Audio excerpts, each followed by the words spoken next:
தினம்தோறும் விளக்கேற்ற நல்ல எண்ணெய் இதயம் நல்லெண்ணெய். நான்குநேரி பெரும்பத்து இந்திரா காலனி பகுதியை சார்ந்த ஜான் மற்றும் ஒரு வட இந்திய இளைஞர் சில நாட்களுக்கு முன்பு அடையாளம் தெரியாதவர்களால் கொடூரமாக தாக்கப்பட்டு சம்பவ இடத்திலேயே உயிரிழந்திருக்கிறார்கள். மேலும் பலர் படுகாயமடைந்து மருத்துவமனையிலே சிகிச்சை பெற்று வருகிறார்கள்.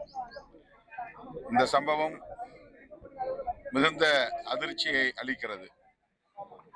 இதே போல இன்றைக்கு சிவகங்கை அருகே ஒரு கிராமத்திற்குள்ளே புகுந்து இடைக்காட்டூர் என்னும் இடத்தில் அடையாளம் தெரியாத ஒரு கும்பல் தாக்குதல் நடத்தியதில் பலர் காயமடைந்திருக்கிறார்கள்.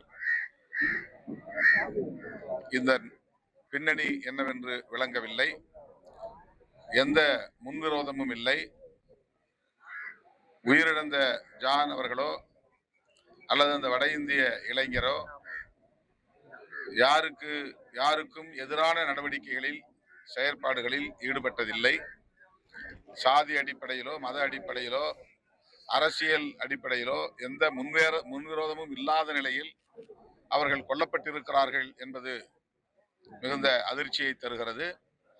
தென் மாவட்டங்களில் போதை புழக்கம் என்பது அதிகரித்திருப்பதாக காவல்துறையினர் தொடர்ந்து சொல்லி வருகிறார்கள். அந்த போதை பழக்கத்திற்கு ஆளானவர்கள் செய்த படுகொலையா அல்லது வேறு ஏதேனும் அரசியல் காரணங்கள் இருக்கின்றனவா? தேர்தல் நெருங்குகிற நேரத்தில் திமுக அரசுக்கு எதிராக களங்கத்தை விளைவிக்கும் நோக்கம் இருக்கிறதா என்றெல்லாம் இப்போது சமூக ஊடகங்களில் விவாதிக்கப்பட்டு வருவதை நாம் அறிவோம். சில வாரங்களுக்கு முன்பு நாட்டு வெடிகுண்டு வீசி வன்முறையில் ஈடுபட்டதாக தகவல்கள் வெளியாகின. அதில் யாரும் பாதிக்கப்படவில்லை. அந்த சம்பவத்திலும் உரிய நடவடிக்கை மேற்கொள்ளப்படவில்லை என்கிற புகார் பொதுமக்களிடையே எழுந்துள்ளது. ஜான் அவருடைய மனைவி வாய் பேச இயலாதவர். அவருக்கு 2 பெண் பிள்ளைகள் இருக்கிறார்கள். மிகவும் சிறிய வயதிலேயே அவர்கள் தந்தையை இழக்கும் நிலை ஏற்பட்டிருக்கிறது. எனவே இந்த படுகொலை சம்பவத்தில் சம்பந்தப்பட்டவர்கள் யாராக இருந்தாலும் அவர்கள் மீது உரிய நடவடிக்கையை எடுக்க வேண்டும், கடும் நடவடிக்கையை எடுக்க வேண்டும்.